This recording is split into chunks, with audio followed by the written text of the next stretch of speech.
BJP के प्रवक्ता अल्ताफ ठाकुर इस वक्त हमारे साथ मौजूद हैं, सीधे उनसे बात करते हैं। अल्ताफ साहब, जिस तरीके से कठुआ में आतंकी हमला हुआ है, क्या अमन अमान को एक बार फिर से बिगाड़ने की कोशिश है?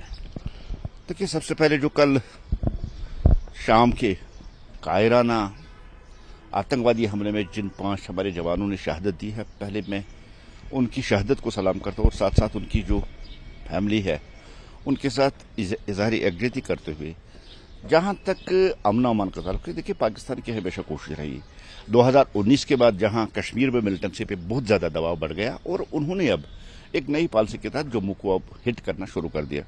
और उनकी जो पॉलिसी है हिट एंड रन वाली पॉलिसी, चाहे राजौरी हो, चाहे इससे पहले कठुआ में हो, या अब फिर कल जो बिलावर के इलाके में हुआ है, इससे ही लगता है कि दहशतगर्दों की जो पॉलिसी है उन्होंने चेंज कर दी है। वो एक इलाके से हिट करके दूसरे इलाके में चले जाते हैं।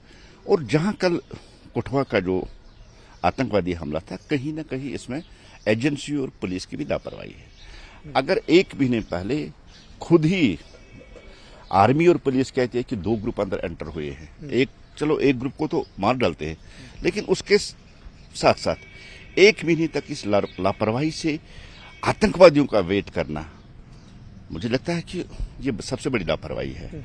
प्रोएक्टिव होके आतंकवादियों को ढूंढने की कोशिश करना था, उनको हिट करना था। लेकिन इस बात से कोई इनकार नहीं करता है कि हमारी पुलिस और आर्मी जरूर इनको अपने अंजाम तक पहुंचाएगी, इनका खात्मा करेगी। लेकिन सबसे पहले कब तक हम कुर्बानी देते रहेंगे? पहले हमारे जवान शहीद होते हैं, उसके बाद आतंकवादी मरते जाते हैं। इस पॉलिसी को रिव्यू करने की जरूरत है, इस पॉलिसी फिर नजरसानी करने की जरूरत है। प्रोएक्टिव होकर आतंकवादियों का ताकुब करके आतंकवादियों को मार डालना पड़ेगा। यही आज वक्त में देश की डिमांड है, यही लोगों की डिमांड है कि आतंकवादियों को हिट करो। और मुझे लगता है कि पाकिस्तान कंटिन्यू बार बार कोशिश कर रहा है, ये हरकतें कर रहा है, गुनाहगारों को अंदर भेज रहा है। वो यहाँ सिक्योरिटी फोर्सेस पे हमले करते हैं, सिविलियन पे हमले करते हैं। मुझे लगता है कि आज के वक्त की डिमांड यही है कि एक बार फिर बालाकोट जैसा इंसिडेंट वाक़ा फिर दोहराना चाहिए। बिल्कुल, अमरनाथ यात्रा चल रही है और असेंबली का जो चुनाव है वो भी माना जा रहा है कि सर पर है। ऐसे में क्या माना जाए कि इनपुट को और ज्यादा मजबूत करने की जरूरत है? देखिए, इंटेलिजेंस एजेंसियों को और ज्यादा सक्रिय और ज्यादा एक्टिव होना पड़ेगा। मैं फिर एक बार दोहराऊं, कल जो कठुआ वाला हमला है ये इंटेलिजेंस का फेलियर है, इंटेलिजेंस एजेंसियों की लापरवाही है, पुलिस की लापरवाही है, वहां की सिक्योरिटी फोर्सेस की लापरवाही है कि एक महीने तक वो आतंकवादियों को उन्होंने मौका दे दिया और कल उन्होंने बहुत बड़ा जो लॉस है इंडियन आर्मी पे अटैक करके उन्होंने कर दिया।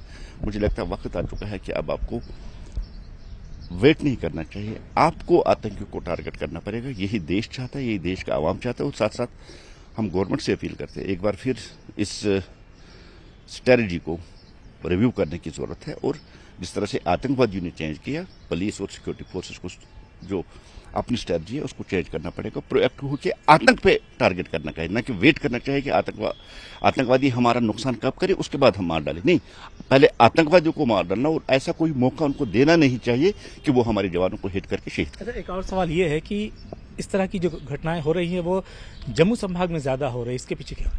देखिए, बहुत बड़ी एक आतंकी साजिश है, आतंकी पॉलिसी है। पहले कश्मीर में तो हुआ करता था, लेकिन 2019 के बाद यहाँ तो आर्मी, पुलिस, सिक्योरिटी फोर्सेस ने आतंकवाद को जड़ से उखाड़ फेंक दिया। और जो प्रेशर यहाँ क्रिएट किया है यहाँ की एजेंसियों ने, चाहे जिस तरह से यहाँ का इनपुट बहुत स्ट्रांग हुआ है, जम्मू में तो इतना सेटअप आर्मी का ना हुआ करता था और न पुलिस का, इसलिए एक सॉफ्ट एरिया उन्होंने ढूंढा। और दूसरी बड़ी उसमें मुझे जहां तक साजिश लगती है कि हिंदू डोमिनेटेड एरिया को ढूंढकर पाकिस्तान के आतंकवादी जम्मू कश्मीर में हिंदू मुस्लिम का दंगा कराना चाहते हैं, इसलिए उन्होंने जम्मू को चुना। तो ये थे हमारे साथ अल्ताफ ठाकुर। विजय अयूब के साथ में काजी इरफान, न्यूज़ 18 के लिए।